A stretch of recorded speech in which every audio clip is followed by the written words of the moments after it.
everybody. So welcome to our panel on global perspectives on the psychedelic renaissance. I just wanted to shout out to Shannon Hughes and the NOAC Society, of course, for putting together this awesome panel, and also to Kelsey, of course, for bringing us together. So the main goals of this panel, Global Perspectives on the Psychedelic Renaissance, are one, to understand the ways in which the now mainstream psychedelic movement can bring in a truly global perspective, and two, to think critically in terms of things like power, privilege, access, and colonial legacy about the Western context that the psychedelic renaissance is situated within. So I'm going to take a second to just introduce our panelists. So to start out, on my right, we have Caroline Gonzalez Garcia, the Policy Director for the Colorado Organization for Latino Opportunity and Reproductive Rights, also known as COLOR. Since moving to the US from Peru, Carla has focused on outreach and engagement with immigrant communities, advocacy for and with survivors of sexual assault and domestic violence, education and advocacy for sexual and reproductive health, and advancing reproductive justice policy. And Carla was recently appointed to the Colorado's governor's Healthcare Cost Analysis Task Force, where she will be working towards equitable access to healthcare for the most vulnerable. So congratulations, Carla, on that.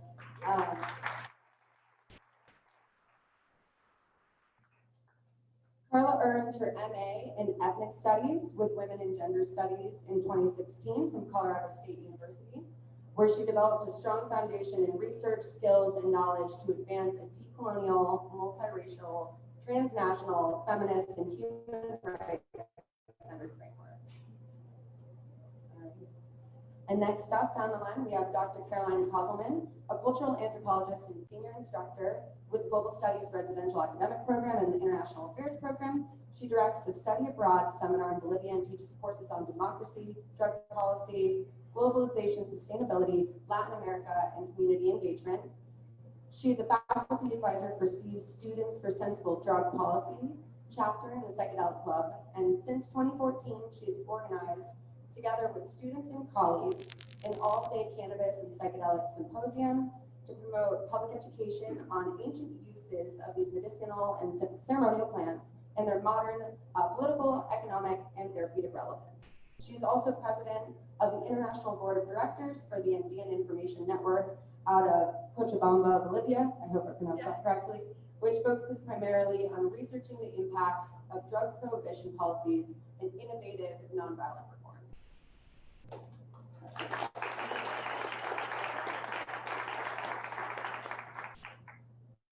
Okay, and last up, we have Andrea Valeska.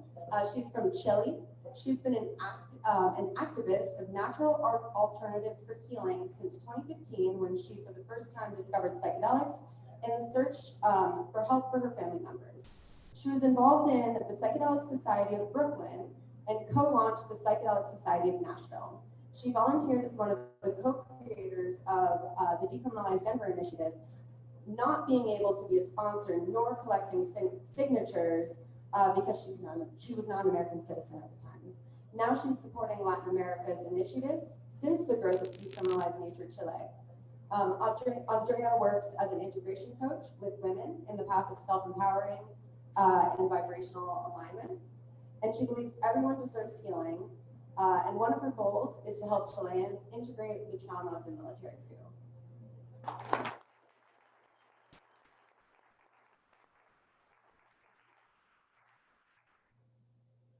So what a stellar panel we have. Just a couple of details about the panel. The panel will last until about 7 p.m. The first half is going to be questions that I'm fielding to our panelists. We'll get to know everybody a little bit. And then right around 6:30 p.m., and Shannon, if you could help, let me know what time 6:30 is. So right around 6:30 p.m., we'll open it up to Q&A from the audience. Okay. So times are really strange right now. We have this really amazing social distance panel going on with some heavy topics that we're going to discuss. And I wanted to just ground us for a second, do a quick meditation to just settle into the room. But before I do that, I was notified today, I actually didn't know this, but today is actually the International Day of the World's Indigenous People. So I wanted to take a moment to just recognize that today is designated as that. So it's a day to raise awareness and protect the rights of the world's indigenous population. And I also just wanted to call into the room that right now we are on land that was originally occupied by the Cheyenne tribe, the Arapaho tribe, and the Ute tribe. Okay. So I'm a medical anthropologist, and being an anthropologist can be strange at times because you interact with people who might have radically different perspectives from you. And one thing I always try to do before entering the field or starting an interview with somebody is just take a couple breaths and ground myself. So I'm going to ask everybody to just put your feet flat on the ground, uncross your legs, and take a sip of water.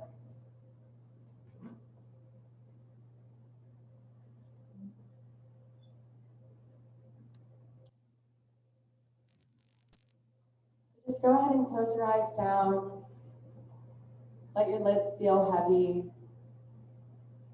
If you feel like you're in a place where you're needing to receive, put your hands up on your legs, resting on your thighs. If you're needing to ground down, put your hands down to help ground you. Just do a slow scan from your feet to your legs, to your tush on your seat, to your stomach, your chest, your back, your throat, your head. Let's just take 5 deep breaths together as a community, silently.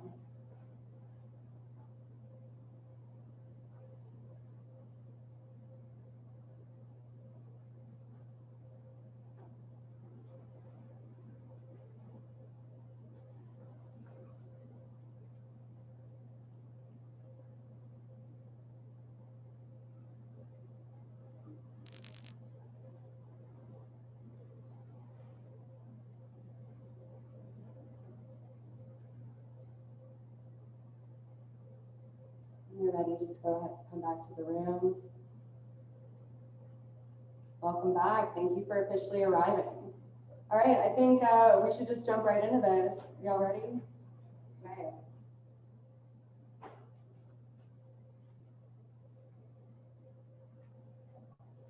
So just to start out, I was wondering, I shared a little bit about each of your backgrounds, but I would love for each of you to just expand on your background as it relates to drug policy and advocacy in the global arena. And then also consider, a unique international experience or observation you've made that has shaped your perspective on drug policy and advocacy.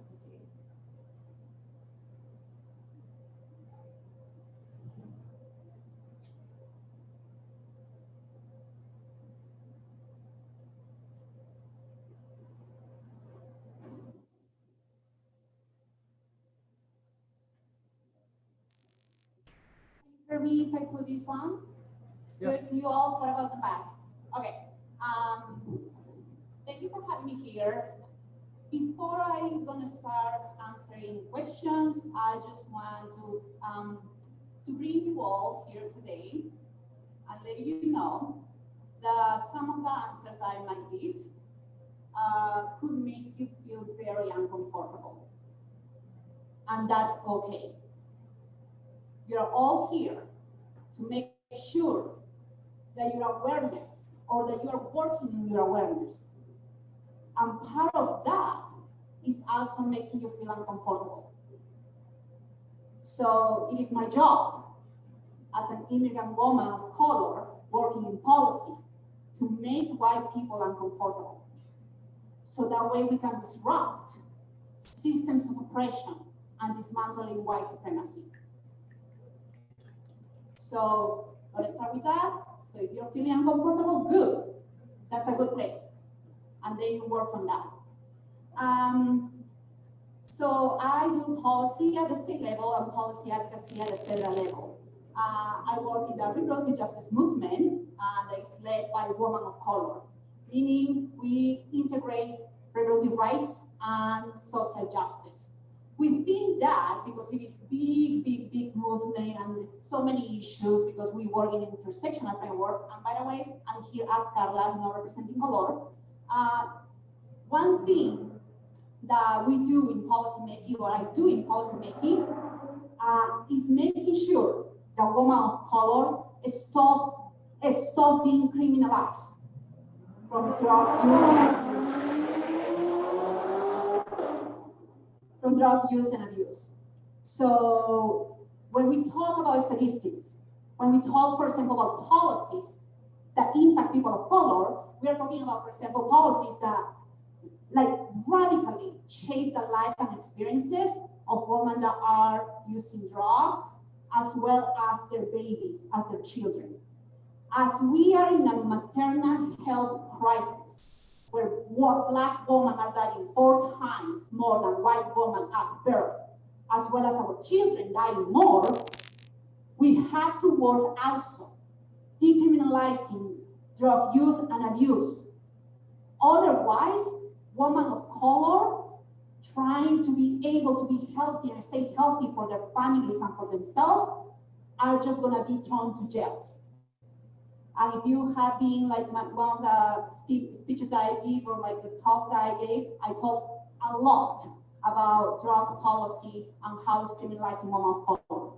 So within that context, I work at the state level, making sure, once again, that legislators are not passing laws that literally puts women of color in jail, just for example, being exposed or exposing children to cannabis, or like even alcohol, things like that, things that we need to stop constantly. And a lot of times, like well-meaning people will bring that thinking that they are helping children. However, the only thing that it's doing is keep women of color in jail. From like my unique experience, I'm from Iquitos, Peru. Iquitos is literally the motherland of ayahuasca. I grew up with all these stories hearing from other people. Actually, it was just like 10 years ago or something like that when I found out that my mom was using ayahuasca when she was a child and she never told me about that. So, and it was because the stigmatization, correct? Like the internalized racism that pushed her, like to literally not do things that indigenous people were doing. And later on in my life, I see the ayahuasca tourism booming, and all these white people coming to my hometown, and all these white people being woke, and just like, wow, I'm like enlightened being. And then when I hear these people talking about how enlightened they are, but coming from racist views, like then there is a stop there.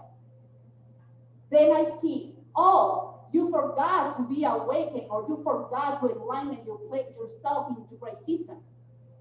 And making sure that you're not like reproducing the same systems of oppression that is bringing my people, indigenous people, down and dying. Similar to like cocaine, correct? Cocaine was at some point produced in Peru. They went back to Colombia. They went back to Peru. They goes to Bolivia.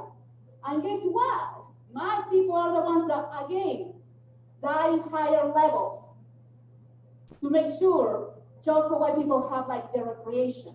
I always say something that is very uncomfortable for white people, that it is my people's blood is the playground for white people. And that's a context that has changed my views in drug policy.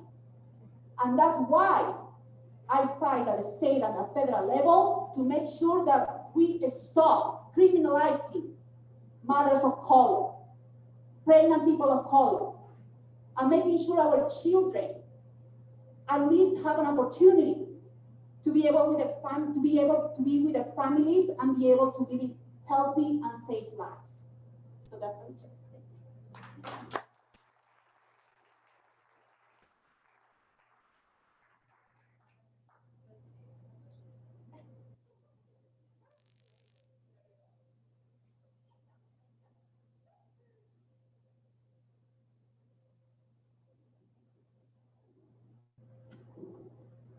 today.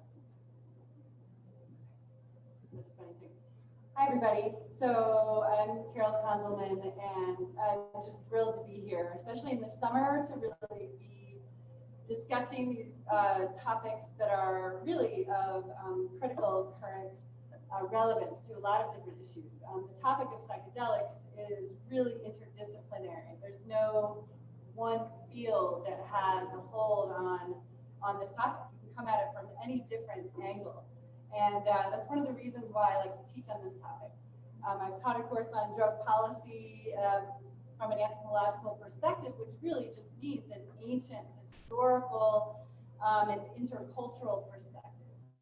And this idea of disruption and discomfort is, yes, that is a really critical tool in my classroom as well. And one of the main questions that I always ask is, you know, who's writing the rules of the game? We often look at the world as it is, and we think, well, that's just the way it is.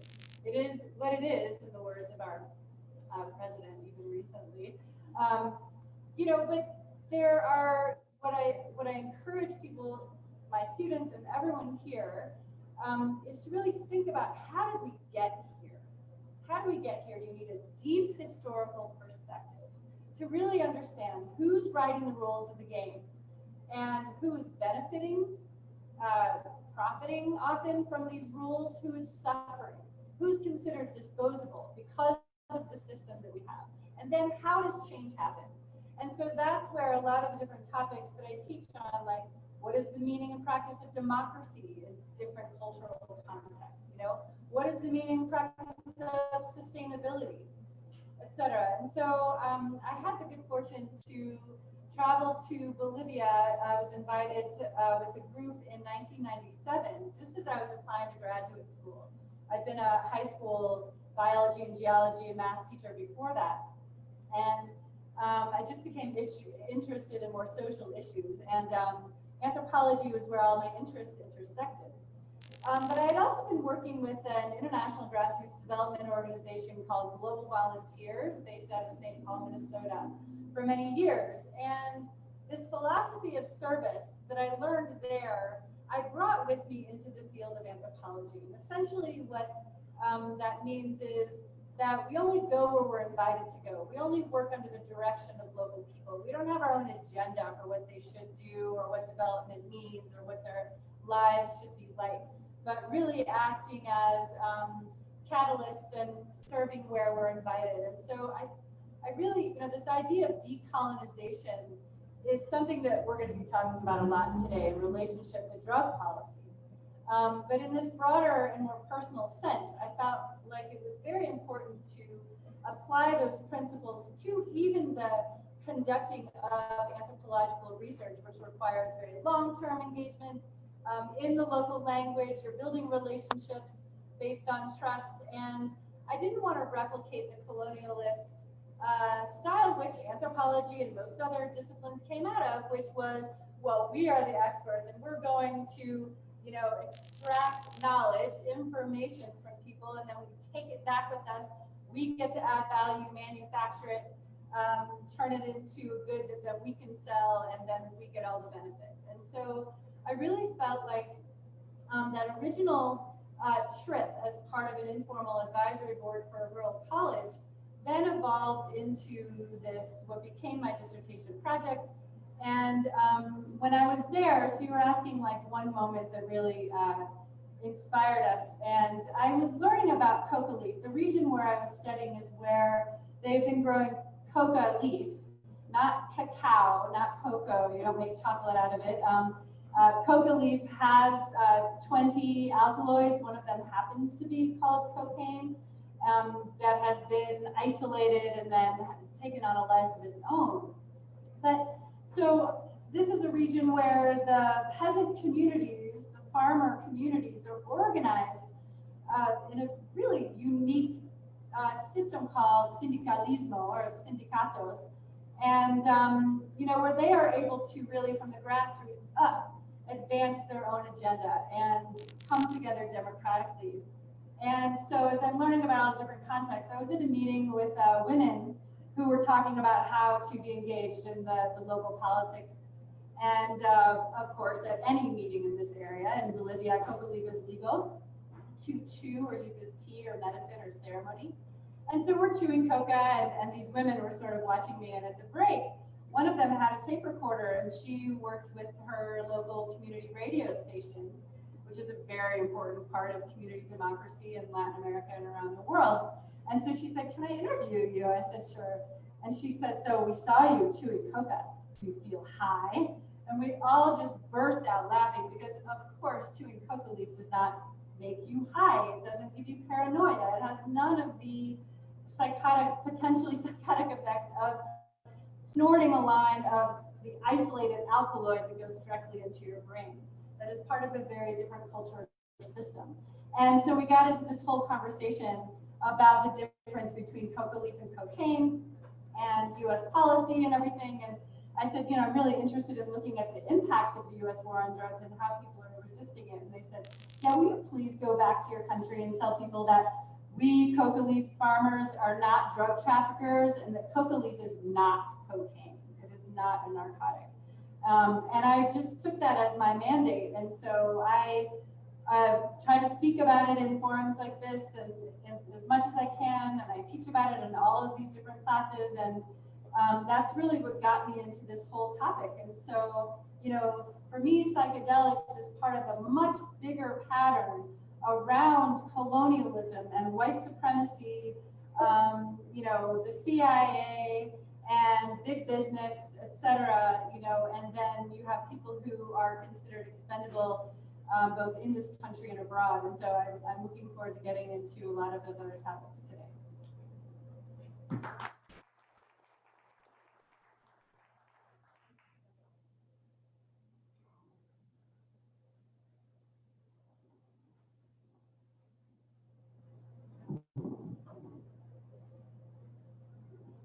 Hi, everyone. I'm really grateful to be part of this panel and be sitting with all these amazing women today. I feel super grateful for the opportunity. My name is Andrea. I'm originally from Chile. I was born and raised the first years of my life under a military coup where indigenous until the day of today are looked as terrorists, and the rest of the people cannot actually get informed or educated about the medicines or the traditions of our native people of the land. And this is still happening today in 2020. Actually, right now in Chile, there's many Mapuches, which are indigenous people from the south of Chile, who are in strike. They are not eating, and there is not much going on actions that they will help them, or to at least remove the stigma as seeing them as terrorists. So saying that, when I came to the US, I did not know about psychedelics. I really was unaware of this medicine until a few years ago when I was in the search of help for one of my family members. Somebody talked to me about ayahuasca, and at the time I was in New York, and I was like, "What is this?" And when I started realizing this comes from Peru, I'm like, Chile is right next to Peru. I never heard of this before. And that was such a shocking for me because I'm like, how come I'm from there and I have never heard about this before? And it wasn't just because of me, it's because under the military coup, a lot of information was restricted and a lot of information was filtered. So we didn't know about our natives of the land, and a lot of just recently people are getting to know the native of the land in Chile. And when I was in New York and I found out about ayahuasca, I really went in a quest of getting the knowledge and to really to know what these medicines were about. And I tried to go to a conference, Horizon conference, and it was really expensive to go to that conference. So I ended up volunteering, and I got into every single talk, and I was blown away by the amount of information and the amount of research that had been done so many years of this medicine. However, nobody was talking about it. So I was in shock that so much information and so much research is out there. However, I I didn't know. When I first heard about MAPS, I was like, what is this? And I found out about that institution, that organization, and I was like, wow, this is what Chile needs. There's so much trauma in Chile because of the military code. There's still no integration regarding that. And finding out what MAP is doing, for example, with MDMA is such a huge thing that it can be replicated in other countries. And I feel that being here in the United States, I see that the United States has a responsibility to do it right for the other country to do it right as well. The impact that it happened here, I was part of one of the few people with hope over there that it was involved with decriminalized Denver, and I couldn't be a sponsor. I was like all for it because I'm not an American citizen, and I couldn't also collect signature because I'm not an American citizen. So I was like pushed down to the side because I was not useful any longer. So that was like, wow, I have a lot of passion about this. I have been studying about this medicine for a while now. I do have a say. However, that was not taken that way. And that was a really impact for me because I would think that you would listen to people who are from indigenous countries of the medicine. I did have the opportunity though when I came to Colorado to meet them in the indigenous land, the Arapaho people, and that was eye-opening for me to really see how indigenous people are not even considered, even here in this country, in some of the conferences, for example. And I got to meet people from the Amazon and a gentleman that it was a Wishal from Mexico, and they were saying to me that we would love to go to some psychedelics conference and we would love to talk. However, we don't have PhD or we don't have the money to pay for the ticket to go to these conferences. And I noticed that in order to be talking in a conference, you needed to have a PhD or you needed to be involved for a very long time in order to be heard of, or you needed to have the economic opportunity to actually pay for these opportunities. So I felt that that was a huge a huge disconnection with the root of these medicines. Because if we all, I'm sure everybody here, if you have had, you have knowledge about this medicine, you know that they connect you back to earth, and they connect us to the land and to the native tribes. And however, the native tribes were not being listened or involved in any of this psychedelic renaissance that we are seeing. There are some, obviously, but it's not as much as they should have, because these are the people who have kept the knowledge of this medicine because of their family lineage. It's not because they want it, it's because that's how it was on their family. And it has been for generations to generations to generations. So we should respect that. And that's where I got really involved, because I really wanted to bring a voice for that. And I felt that if for some reason I had the opportunity to be part of this and find out about this information, I felt that other people should know about this information as well.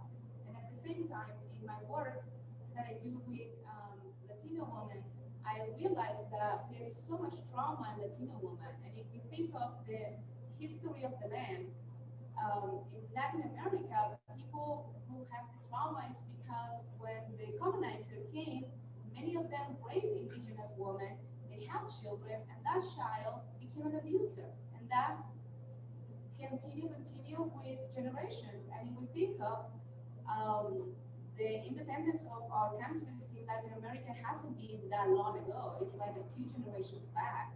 So if we think of the trauma, is huge in our community. However, our community doesn't even know about this, or they don't even have a space to talk about it. So that's why I'm so grateful to be with these amazing ladies over here today, and at the same time to bring awareness of female participation, and also of the people of color and indigenous, that they should have a say or have a space, and maybe invite somebody to, if they feel the call, then maybe that's what is needed. Like maybe some foundation that will help indigenous people to go to these events, you know, and they will do it gladly, and to create that cultural awareness, and so they can also share their knowledge and their products, because many of them do jewelry or they work with their hands, and they have so many products that are very valuable that they can also share in these events.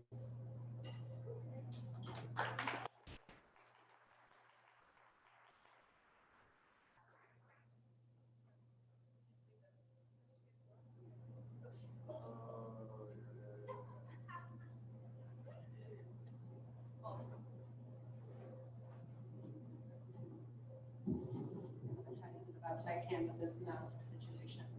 So thank you all for sharing your, where you are situated within this movement and where your perspectives come from. And this next question is going to piggyback off of kind of where Andrea was starting to go. Andrea just listed off some of the major barriers that I think we can all agree exist for Indigenous people to enter and have a voice within the mainstream psychedelic, or I keep on calling it the mainstream psychedelic movement, but what that means to me when I'm saying that is the psychedelic movement that we're all a part of. So just to define the words that I'm using, when I say mainstream psychedelic movement, Western psychedelic movement, that's like what we're all doing here, what MAPS is doing, what the clinical trials are doing, what we're doing as educators. And so this next question is really like, what is that movement? How do you all define and characterize the mainstream or Western psychedelic movement? What limitations or blind spots exist within that movement? And also, what opportunities do you think exist for folks within that movement as it stands right now?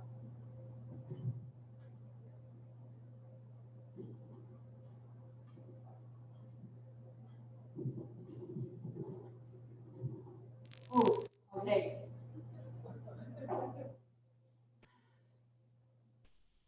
Back up a little. Because I hear you when you say mainstream psychedelic movement, right? I hear you. Part of me is like, is this really a movement or is it an appropriation? Correct? Like, what exactly are we doing? Because I don't know, honestly. I don't know. So I can see that maybe we are looking for a soul searching to integrate, correct, indigenous knowledge and Western knowledge. Because I don't believe that there is an either or. I can see an integration. However, there has to be a deep soul searching about what exactly is this movement. Because to me, it looks more like appropriation right now. That's what it looks like to me. So, and I think it's tied to the limitations, correct, that you mentioned. And just, I try to also make sure that we use, we try to decolonize our language. I'm not going to use blind spots, but I'm going to use spaces that we can't see. Thank you. So in that sense, like the limitations are that we have to do better educating people about the medicine that has been born in land from indigenous people. Correct? Andrea was talking about how we can, make sure that indigenous people are part of this, and I'm like, in my head too, is like, that hurts me, because actually they are the ones leading this. And like, white people just took it and make it their own once again, like everything else. So what is exactly the psychedelic movement? I don't know the answer, but I think that we are trying to figure it out. And a way to figure it out is being responsible while doing it. Meaning, you have to try to work within yourself to dismantle white supremacy. Because if you just go and literally are like, oh my gosh, I'm part of the psychedelic movements. I do this and this and this. Yeah. And like, we are once again gonna end up putting people in jail, like cannabis, mostly people of color, who still have records that do not allow them to get safe housing. And then we have all our homeless folks here right now. So this is the deal, people. You want a movement? Great. But first of all, let's do some soul searching here and look into what are your ideologies that are bringing you to this. You want to do it for your own healing? Great, because we all are doing it for healing. Even when in like 80s, 70s, when Black folks were using crack, they were trying to heal, but instead we put them in jail in the masses. So we are all looking for healing. But when that healing is tied to the individualism that comes from white supremacy ideologies, that is very particular also here in the US. And if you don't know what I'm talking about, go and research it. So that piece of that very individualism that is tied to the white supremacist ideologies that you all share here, and including me, coming from a colonial or like a colonized country, if you're not trying to dismantle that, you literally are doing the same work of like thousands of oppressors that come here and like put people of color down. So, opportunities. Use your freaking privilege. Use your power. When you walk into this room, I bet you that you didn't even think about the power of your body just coming into here right now. The fact that you felt safe enough to come into this place, to listen to us. The fact that you drove a car, had transportation to be able to show up here. The fact that you're healthy and that maybe you have a job that you can work from home. That's power and privilege right there. And part of you trying to make sure that you create a movement or just trying to conceptualize it is coming to the basics. And coming to the basics means literally looking into yourself and what is exactly who you are and what is your part in this world. Because your individual healing, if it's not tied to the collective healing of everyone, is bullshit. Period. So,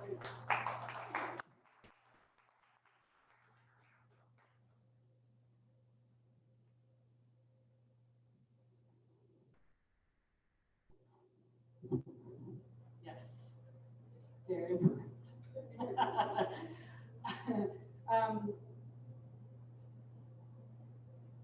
There's so many different points to be made, and just looking for this collective kind of process. But one thing I want to also challenge us to think about is this idea of what are the good drugs, what are the bad drugs? Like, you know, cannabis and psilocybin are on the lowest end. In fact, psilocybin from a study recently shows that it's the least toxic of all so-called illegal drugs.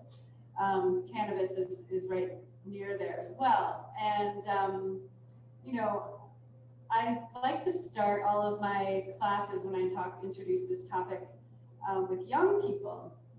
Is this idea that, you know, we are all drug users.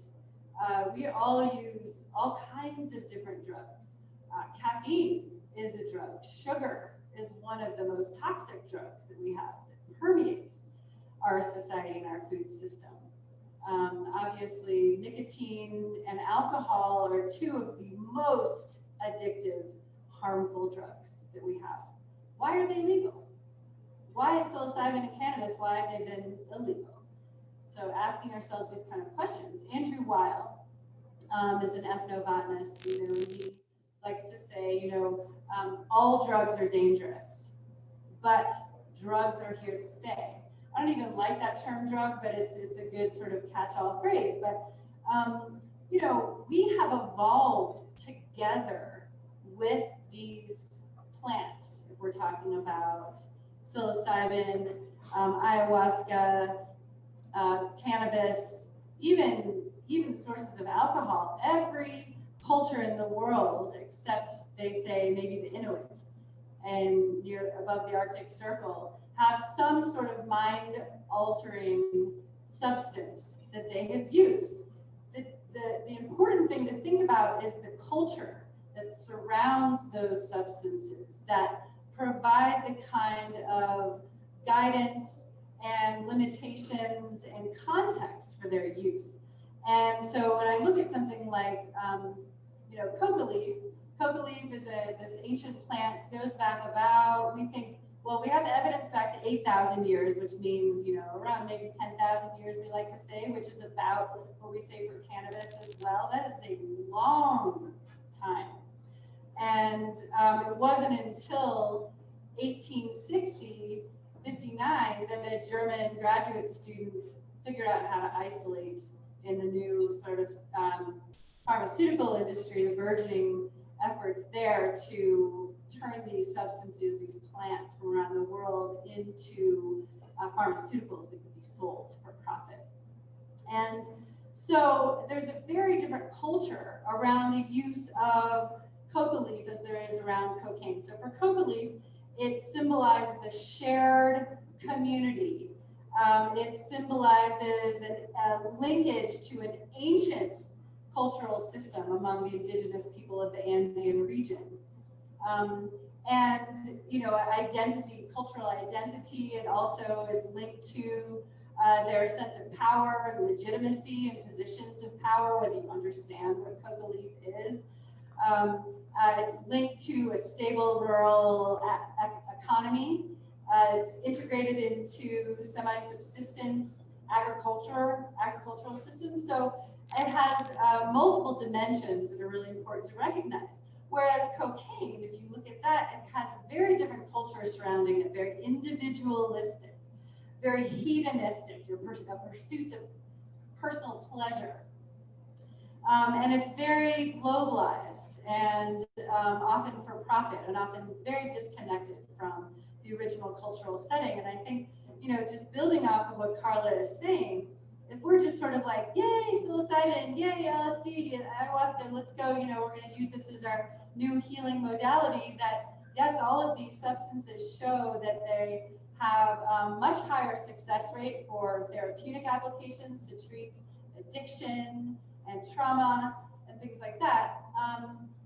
And that's great. But if we just say, oh, look, isn't this amazing, our modern technology, we have to recognize the ancient cultural context of these plants and the fact that they even exist after 500 years of colonialism and much longer if you're looking at these kinds of systems of domination, including like the Roman Empire.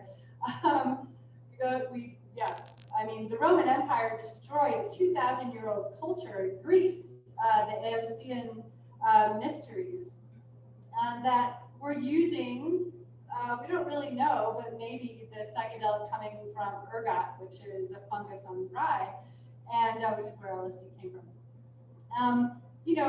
That the use of these plants can be transformative to the individual, but they can also and should be seen as also being transformative to the community and to the collective. And we do not want to replicate these kinds of colonialist, white supremacist kinds of relationships that we have in privileged areas like Denver and Boulder, et cetera, with other parts of the world. And again, that gets back to, who's writing the rules of the game, who's benefiting and who's suffering. Why do we have the war on drugs? The war on drugs has always been linked to a white supremacist colonialist agenda. It's always been used to discriminate against immigrant communities within the United States or other countries that we sought to dominate. But if you look at the Spanish colonial era, why were they so threatened by coca leaf? Why were they threatened by psilocybin, the magic mushroom in Mexico? A lot of these substances were immediately outlawed. Why? partly because they were different, and things that are different and maybe seem to be powerful substances can be considered threatening. But these plants, these ceremonies that existed around them, were a threat. They inhibited the spread of Christianity and the domination of the colonialist system. That is why. So what you do if you're trying to colonize other people is you try to disrupt everything that they were doing before. You make the foodstuffs that they were growing, that becomes replaced by wheat and cows or whatever. You outlaw their ceremonies, and you use very brutal methods of torture and repression to make examples of people. Even coffee was considered like the devil's drug, and people were put to death in the 1600s for drinking coffee. So that seems outrageous. Well, we should really think about that in terms of a lot of the other substances right now. So when I look at the movement, I see it as a whole as a very positive thing. And the fact that the NOAC Society is interested in these kinds of conversations is that we make sure that these kinds of points that we're all making stay in the forefront of this conversation, so we don't replicate the mistakes of the past. Yeah.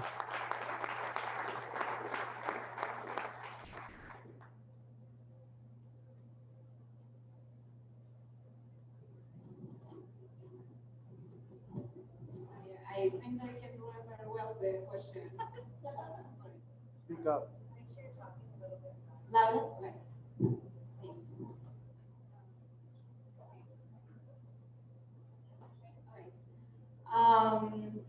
The state of the psychedelic movement now. I feel that, wow, the impact, what happened here in Denver, with decriminalized Denver, not only created a ripple effect in the United States, it created a ripple effect in everywhere. I feel that somehow this land was chosen to start here as a little seed of this. Well, the movement obviously didn't start here, but the awareness of the big knowledge that get out of the country, it really, I guess, because this movement it was the first time that we were decriminalizing in a city in the country, it got a lot of attention. So because of it, the ripple effect also got to Latin America, and now, well, after decriminalized Denver, there was the creation of the decriminalized nature, and that became like the root of many other branches somehow that expanded all the way to Latin America. And now there is decriminaliza naturaleza Chile, decriminaliza naturaleza Peru, decriminaliza naturaleza Colombia, decriminaliza naturaleza Argentina, and it's going to continue growing. And I feel that it's a beautiful opportunity that from here now all these other cultures are also getting to know their own roots, and I feel that it's a great opportunity to create awareness and to really provide the right information. I feel that that's key. Information about this tradition, information about the people who was holding this tradition for such a long time, and information about these medicines that they're to be treated as with respect and as tool, because also somehow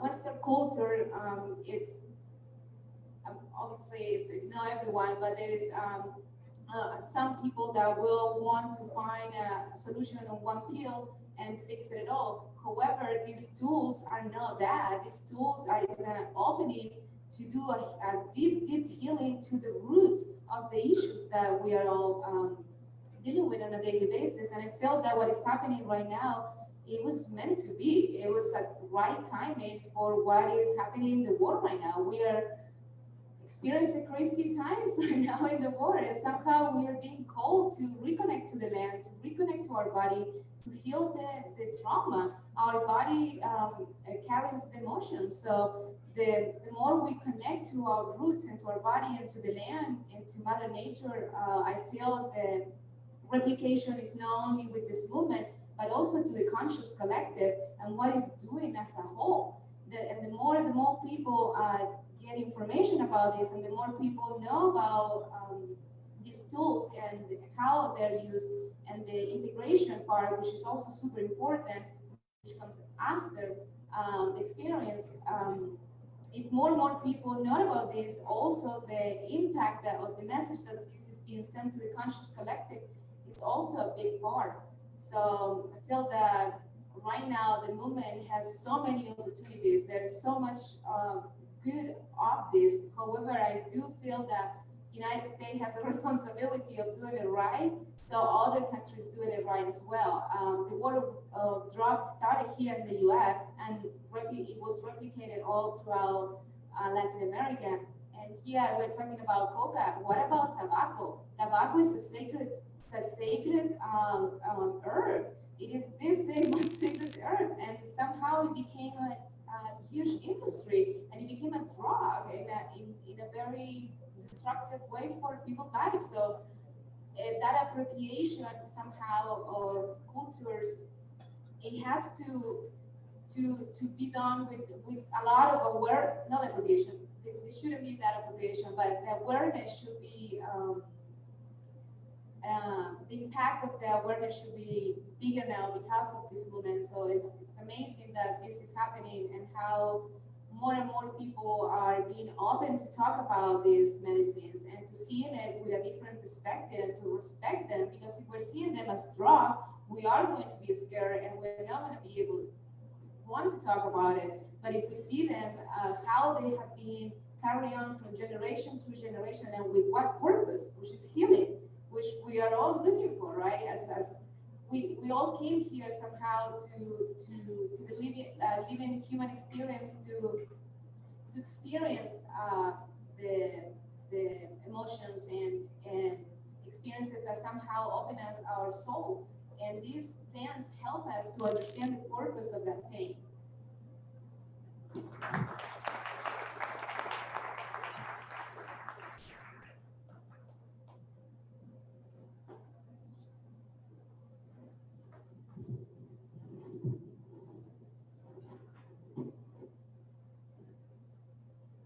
So next I want to ask for each of you to comment on what place you think biomedicine has in the movement. You know, right now we see this phenomenon happening in the West, in America and Canada and other places, where we're seeing medical doctors and researchers doing what feels like proving that psychedelics are real, that they can heal. And I guess, what do you think about this process? You know, going from observational study to randomized control trial, like, is this useful for the movement? And what critiques do you have for the way that biomedicine is showing up? I'm thinking, for example, now, like, I know people that do ketamine-assisted psychotherapy, and then I know people that just go in, get a ketamine injection, and then they leave, and there's no integration at all. And so it's just interesting to see the way that biomedicine is showing up in terms of the psychedelic medicine space.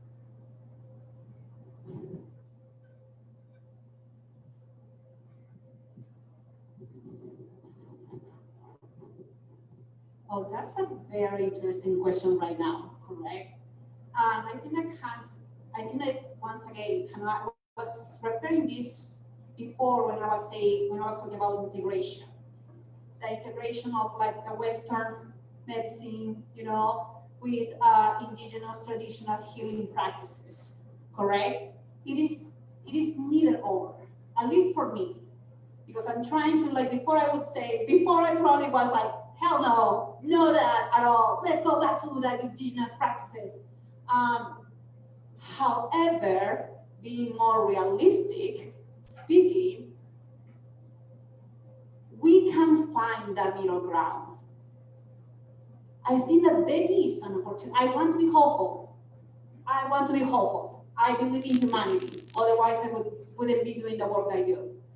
So I think that there are possibilities. There are opportunities where we can do things in an ethical way, respecting the traditions, the culture of our ancestors. respecting their lives, their death, their sweat, right now their struggles for liberation, correct? So there is part of me,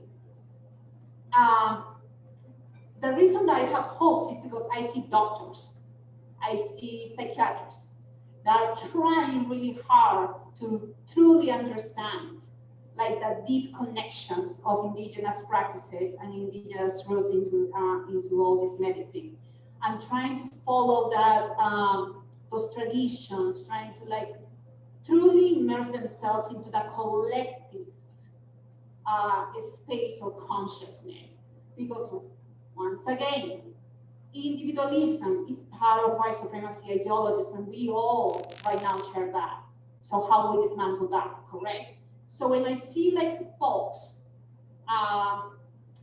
scientists, and all these folks trying to like truly immerse themselves into that and decolonize themselves so they can do this work, that's hopeful to me. And I believe that we can get there. But that means that we all need to educate, once again, as the advocate in me, is like, you all need to educate yourself. You all need to go out there and talk about these issues with your communities, with your families. Call out people when they are not doing the right thing of like, for example, when you feel or you perceive that they are appropriating knowledge and culture, call them out. Because guess what? Between like Andrea and I, there is not many people of color out there that are in these spaces, because guess what? It was denied to us. The fact that there is still white folks like doing this speaks to how we had been like left aside or put aside or put behind. Because it is good for them to be able to have power and control into all this medicine, into all like our knowledge. As Caroline was mentioning, it is all about the extraction of our knowledge, correct? So how we pass that and how we integrate that, I do believe that there is a space there. One thing that comes to my mind too is that the politics of science, the political science, mean that how people's consciousness or unconsciousness shows up in science. And that's the tricky part there. Because guess what? As a woman of color working in policy and research, I am still questioning what the hell science is here for. Because my people are still struggling to access basic health care. So who that science was made for?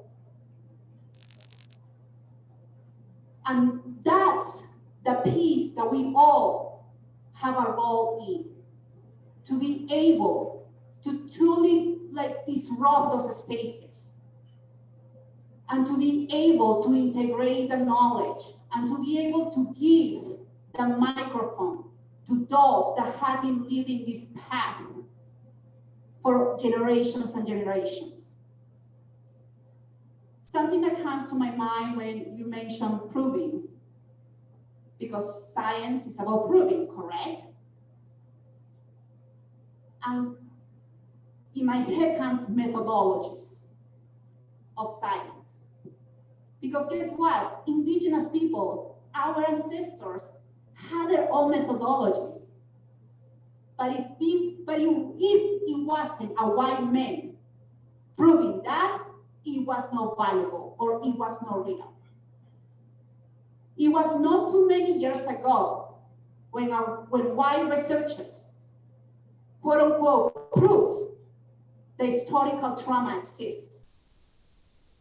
When our people have been saying this for hundreds of years. So who gets to decide? Who gets to decide what is valuable and what is real or not? And what are the methodologies? And what are the methodologies that you should or should not use? Again, I truly believe in my heart that we can create something different. And I'm gonna repeat this the whole entire night. But it's about you all making sure of like, how are you disrupting your own self? So to make sure that not just white researchers are proving this, but what about like our people? What do you have? What the knowledge that you have so we can co-create knowledge instead of imposing your knowledge upon everyone else. And by the way, a lot of times when we like trying to ask for our healing, to go spaces of healing, it is even denied to us. So that's for me. I think that those are the questions that I bring into you in order for you to be able to help to navigate these moments or these complexities. It is not easy.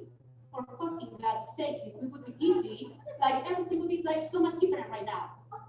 So it is your job to try to go and dig into those complexities, co-creating knowledge.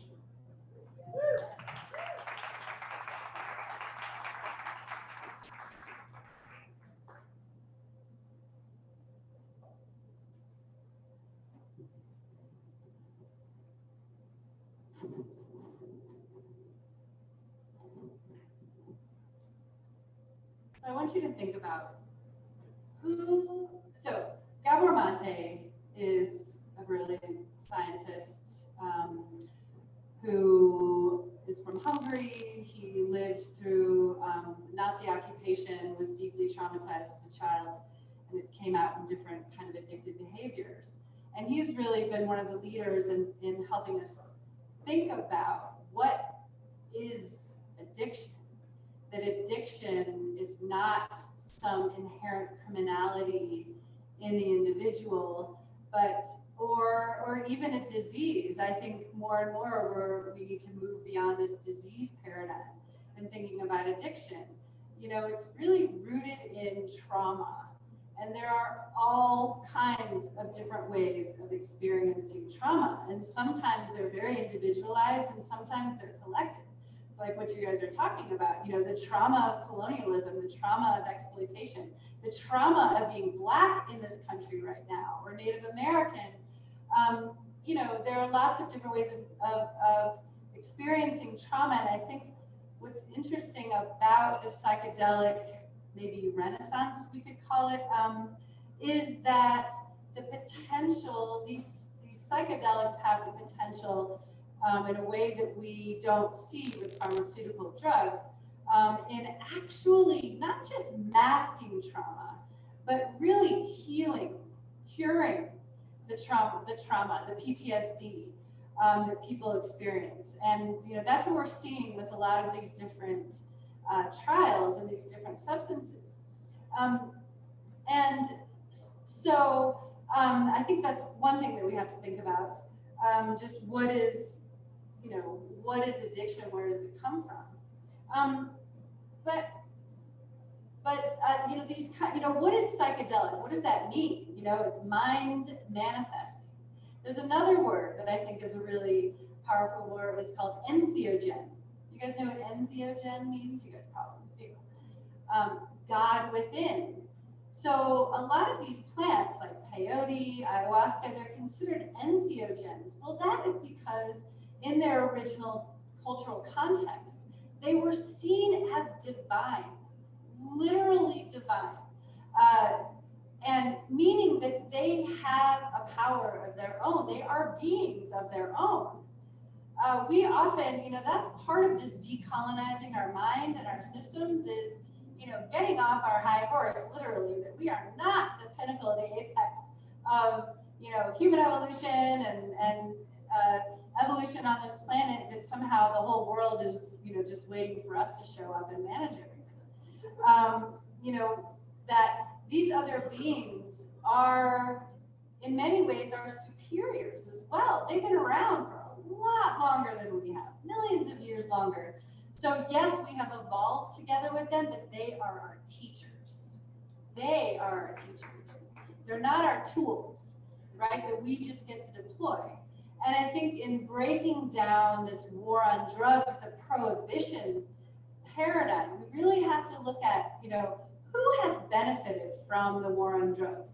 This is the other thing that Gabor Mate said. He's like, we like to say, oh my God, the war on drugs has just been a failure. Oh no, we thought we were accomplishing all these things and helping people and keeping people safe from themselves or whatever. But no, he's like, no. The war on drugs is working exactly as designed, right? It's working exactly as designed because who is benefiting from the war on drugs paradigm? Like Carla said, if it was easy, we'd be beyond it. No, there are very powerful forces that are making sure that this system stays in place, that they are resisting any efforts at shifting away from the prohibition paradigm to either legalization, decriminalization. Decriminalization, by the way, is a path potentially toward legalization, but legalization should not be confused with a free-for-all. Well, we should just have a heroin store in every corner, or just, LSD is a take-home drug. That's not what anyone is talking about, which gets a little bit back to the last question too. It's the status of the psychedelic movement. But it does, the decriminalization of psilocybin and the legalization of cannabis in Colorado are really pointing the way toward a radical reform. And one of the main reasons is you can grow your own medicine in your backyard. You don't have to buy it from a pharmaceutical company. You're disrupting the profit of those very powerful industry. But it's not that you just sort of do it however you want. The key really is preparation and guidance. As we like to call it, set and setting. Your mindset and the setting, the environment that you're in. What do you understand about these substances? What do you understand about dosage? What do you understand about yourself?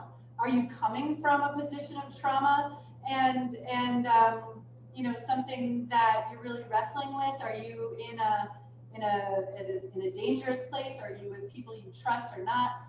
All of those kinds of things. And then, the setting, are you in a safe place? Do you have people who are watching out for you? Are you trying MDMA at a rave for the first time with thousands of people? Or are you doing it safely with friends? There are all kinds of different things to think about it, and it's going to be different for everybody.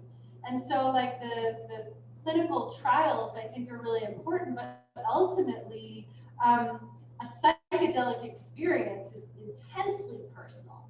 And it's going to, the same dose, the same place, the same setting, the same everything else is going to affect people very differently. So you have to know yourself as well. But I mean, this really is, we're on the cusp of some pretty exciting medical breakthroughs, I think. And they also then have the power to disrupt the prohibition paradigm.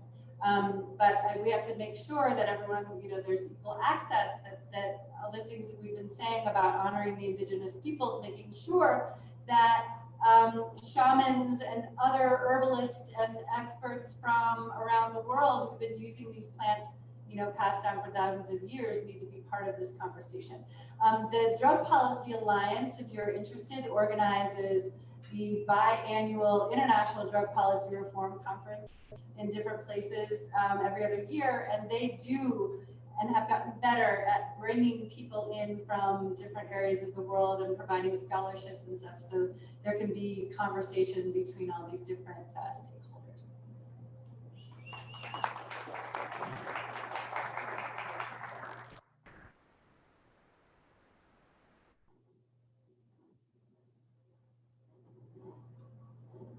I don't know if I have much to say about this, but however, I feel that research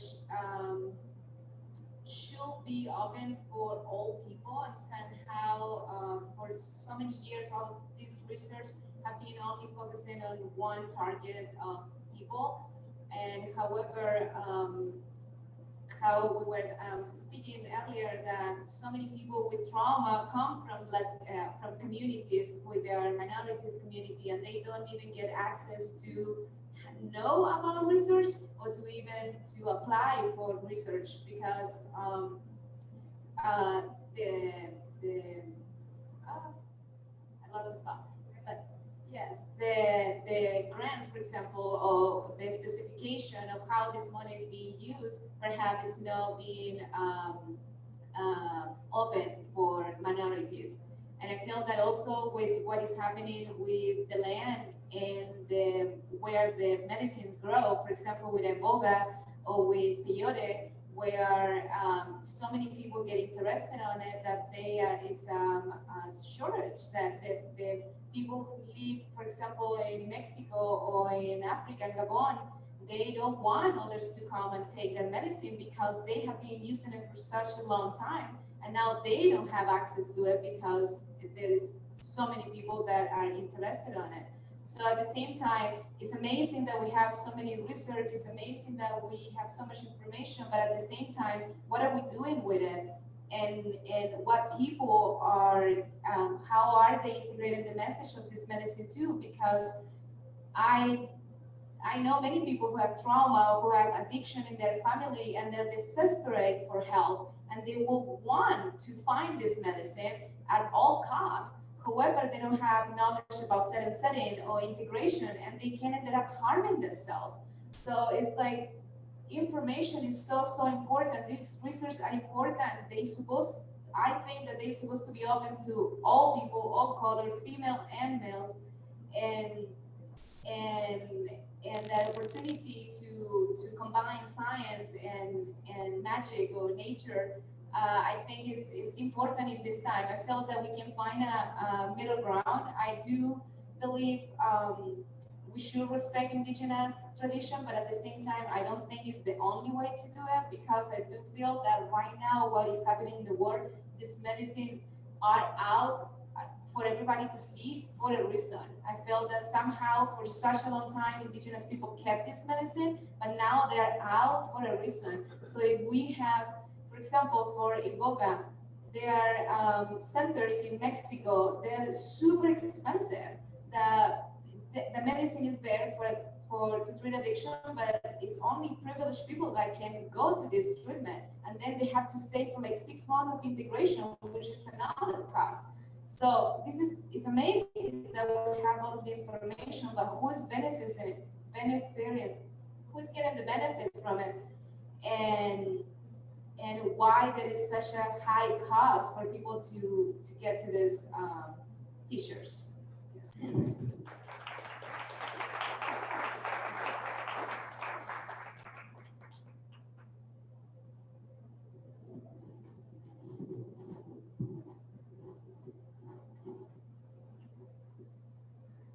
All right, so thank you all so much for your answers to the questions that I fielded. I think right now we're just going to open it up to the crowd. So, Shannon, what do you think the best way to do this is with my? Talk really loud. Yeah. Yeah. And then you repeat it for our Facebook friends. Okay. Probably have time for a couple of questions.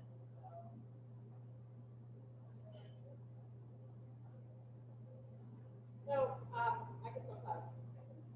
So my question is, there are a lot of people, it's not a secret that there's a underground. It's not a secret that there are a lot of people that have been using this medicine, even in this country, that are connected with their ancestry, that are doing it right, that have knowledge about trauma, that are working amazing, doing amazing work. And as a lot of the studies are coming out, who is going to be allowed legally to do the work are psychotherapists.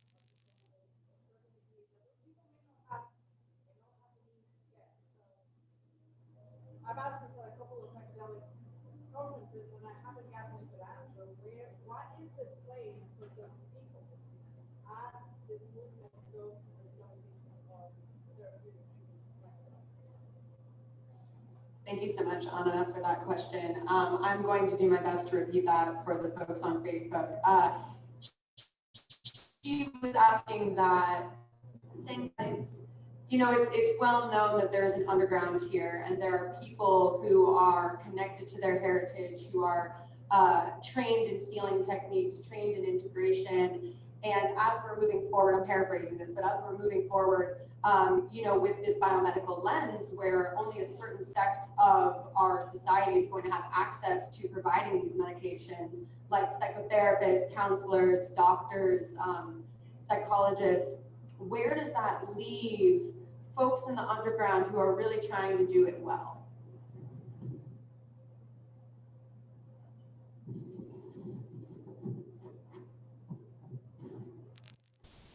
That's a very complex question.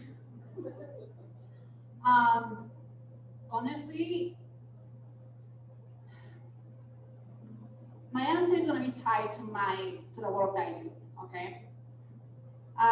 Similar to what's happening with midwives and doulas. They were, you know, practitioners in communities of color that were bringing our babies into this world with with traditional practices, with tradition like herbs and all these, once again, methods, correct, of birthing, all these birthing methods, who now are literally seeing us like, oh no, you can't come to the hospital to help to give birth to your client, your patient, because you don't have a certification. Because the state or whoever it is like, no, correct? So it comes once again to this overt medicalization of things, of overt policies, you know, overt of everything, in order to make sure that folks that have been practicing healing in traditional ways are not part, not just that are not part, but actually get stigmatized. Correct? Once again, I'm going to put it like the work I do. We are working really hard to destigmatize midwives, doulas, and to be able to make sure that they are part of the team of birth, of child, because hospitals, doctors are not helping our communities.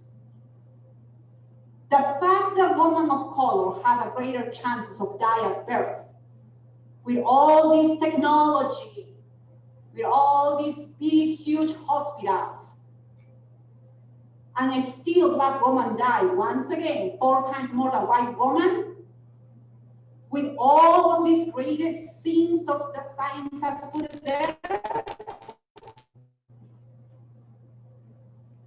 No, it's not working for us. However, there are studies that show that when a woman of color had a midwife, doulas, within her birthing team, actually, she has greater chances of survival. So it's similar to what you're talking about right now.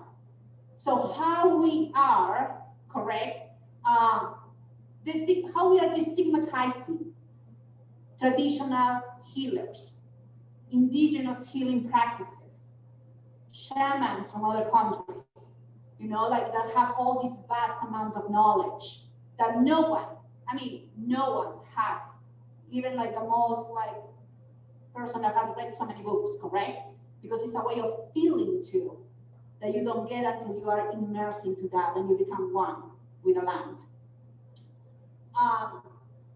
There is no easy question. However, I see some advancements. I see the movement shifting, because the work that I do, trying to actually stop like all these like big certifications and things like that for like our women of color to be able to help other women of color to not die from having a child. That's important to me, and that's what I do this work.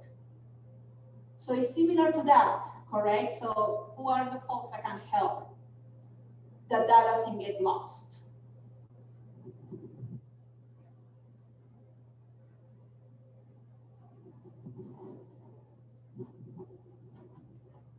Yeah, I like how you're making an analogy to that, and I guess that's my response to you. I don't know how to answer your question directly.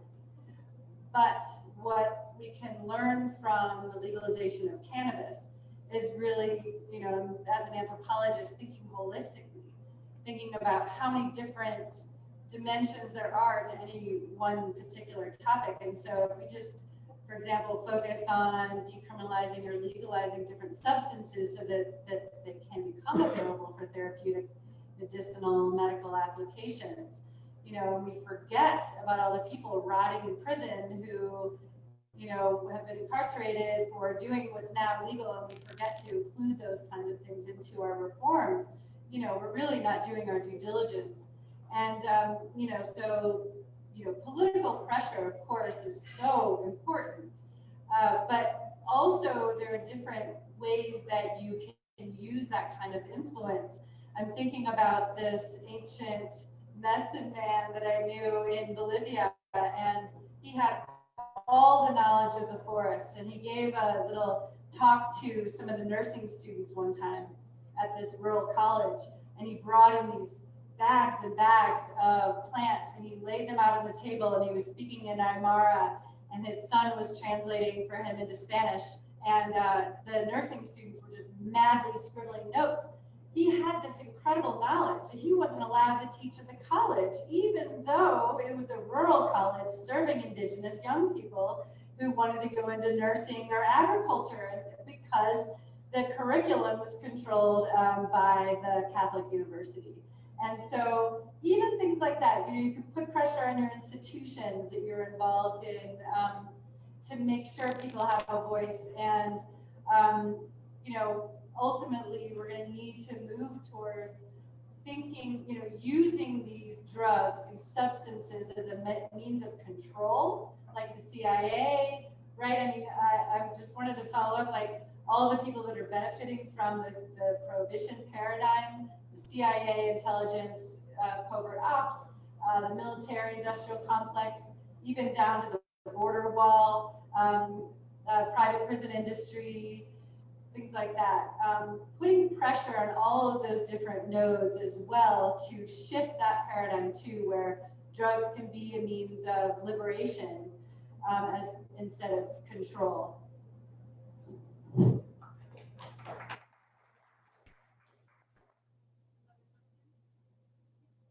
could come up to the microphone too. Somebody. No, they're just gonna say it loud. Okay.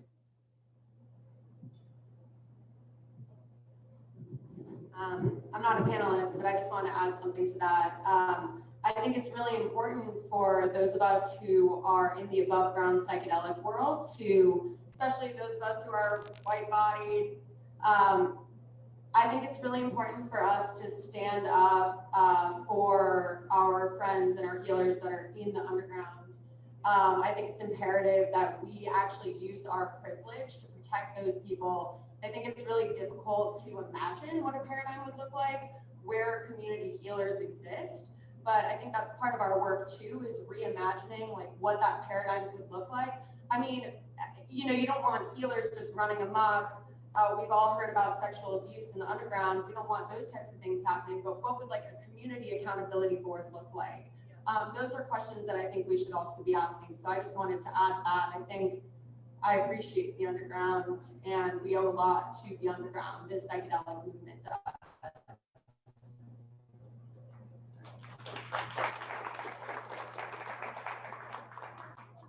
Okay, it looks like we have one last question. So anybody? Yes, and if you could just speak as loudly as possible, I'll try my best to repeat your question. I think my voice kind of carries well. So, I am actually a newer public health student studying policy and management. And this kind of work I've been interested in for a while now, because I've worked for an addiction treatment center that started using marijuana to treat addiction and things like PTSD and trauma, all things that you guys have referred to. So I see we're making waves in this, in the medical field, in the public health sphere, which is why I decided to get into that education. But I want to gear my education towards the psychedelic research, the advancement of these plant medicines,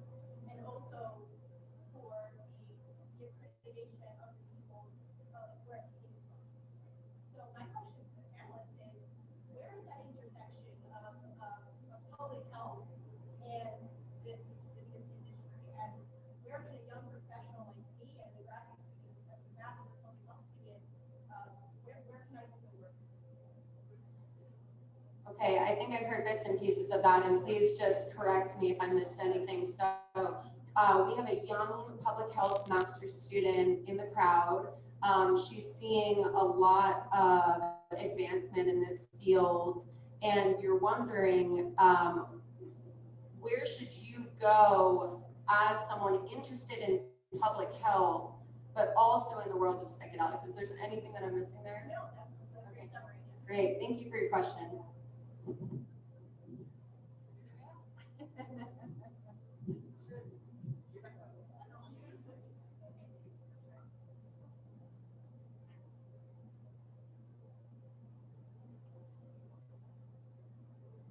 Not sure why I was given the mic to provide this question, but as a student, what you can do is create awareness. A lot of people have created psychedelic lab inside their universities, inside their community, to create this awareness, to bring it into the college, and to bring it into people so they can actually know about it. And with that, expanding more information or creating more opportunities and bringing this into the university. That's the thing that I will propose.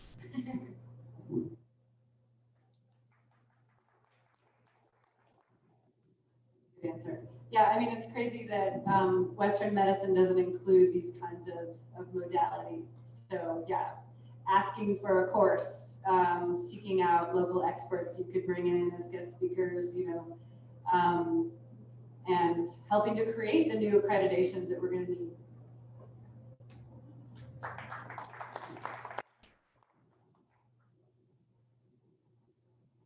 Your question is actually so important because, first of all, even like me doing policy, there is not even the space yet.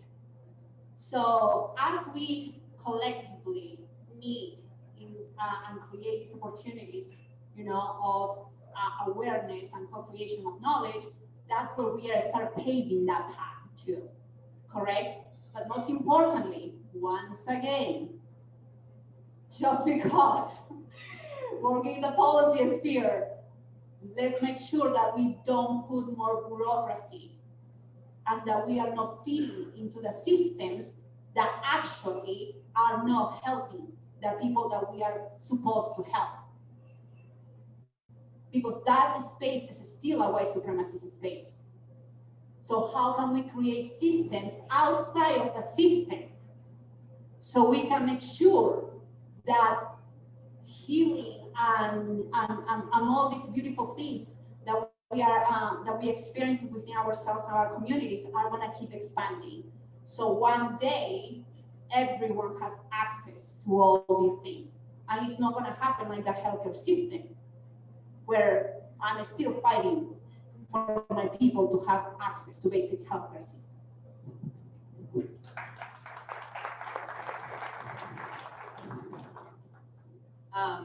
I just wanted to add one thing. I'm actually a medical anthropologist working in public health because that's where I could find a job.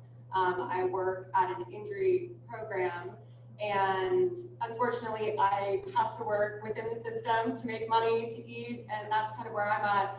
But I'm trying to think, how can I use what the system is providing me to carve out that psychedelic space? So one example of that for me is like the world of injury. I have to think, how can I frame psychedelics? Like if I want to do psychedelic injury research, because that's where I work and where I get paid, how can I frame this in a way that will still allow me to like work and get paid? So for me, what I'm trying to do is think about, how can I think about like overdose prevention and psychedelics, because overdose is an injury, right? Suicide is an injury. How could I frame a psychedelic study in terms of suicide? So it's, being in the world of public health, it's hard. It's really, really hard because they still operate from a behavioral approach. At Anschutz, the organization that I work for is the Community and Behavioral Health like sub-program.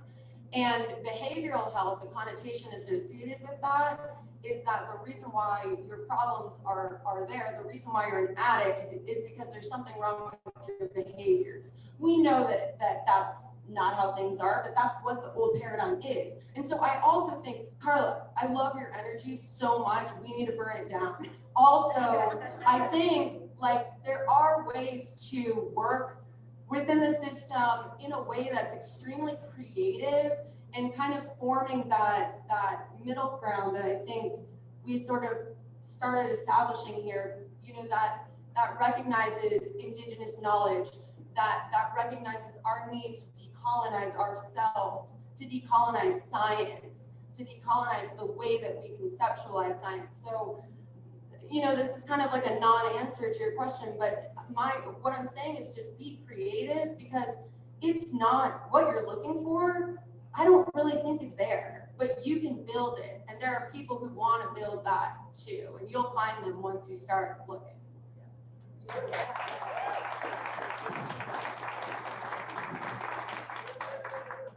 All right, I think that is our cue. Thank you all so much for coming. I really enjoyed this panel. I enjoyed getting to know you all more. And I'm just going to hand over the mic to Shannon for some last announcements.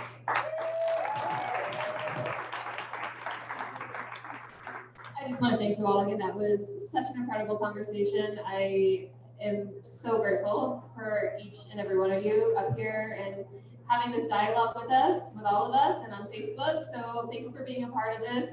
I want to say we're very attuned to your question as we are helping organize in the professional community locally and talking to the national committee that's actually calling themselves the Midwives Group, who is working on credentialing standards. I think they're very attuned to this question. And so we would also welcome your input if you would want to engage further with that. Just so everybody knows, the next gathering here in this space is actually going to be September 20th. It's a little bit later in September. And we have Ian, oh my gosh, how do I not know his last name? Okay, Ian, Neuropa professor. Who doesn't know Ian? No. Anyways, topic is internalized oppression and liberatory uses of psychedelics, and he's going to be speaking from a very personal place. We're really looking forward to it. It's going to be another momentous gathering. So thank you all so much for being here. We've got another 10 minutes that we can be in this, maybe 10 minutes we can be in this space. So if you wanted to talk or go outside and continue a conversation, you're welcome to do that. Really appreciate you all being here, and thank you again to all of you.